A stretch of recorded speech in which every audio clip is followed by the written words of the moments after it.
Here's a Beyond the Pitch podcast quick hit from the WVSA Digital Network. I absolutely love this conversation. So, because it goes right along with what they're trying to do as a coach. So, as a coach with new referees, with new players, you have a certain expectation that is not perfection. There's no expectation of a brand new player being perfect by any means.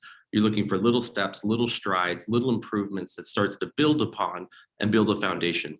It's the same thing for a referee. It's always been mind-blowing to me how we call this, an imperfect game. It's an art form. It's just this beautiful thing, but then we demand perfection of referees. Like, there's no latitude for a referee to make a mistake or have a different opinion, but yet we want that from players. We want them to be creative. We don't want them to be robots, but there's just a different expectation. So my comment to any coach would be, a first-year referee is just like a first-year player, and they're not going to be perfect. And we need to actually celebrate their mistakes, because at least they made a decision. They didn't just stand there and give you a blank look.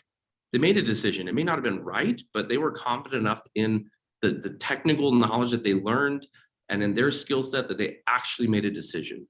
So it's tough, because as a culture, we unfortunately focus on the end and not the means. It's all about the win. It's all about justifying, my salary or whatever that is, and not about actually developing the talent skill set.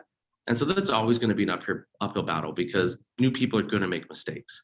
So if perfection is the demanded outcome, it's a lose-lose situation. It's never going to happen. So my comment to a coach would just be, offer them the same latitude and opportunity to grow and learn that you would expect for your players. If you had parents that were showing up at practice screaming at your players the way that those parents show up and scream at the referees, you would never allow that in your practice, because it's a toxic environment and those kids are never going to learn anything. It's the same situation for referees. Allow them some latitude to learn and grow. And I think there's a big misconception in what they're actually taught. The basic entry-level grassroots courts teaches so little in regards to the laws of the game. I mean, it's basic knowledge. It's basic free kick, ball out of play. There's no even conversation about tactical fouls, advantage, things that you hear yelled at U9, U10 games. Like, that's advantage, you got to let that play. The referees never even heard that term before.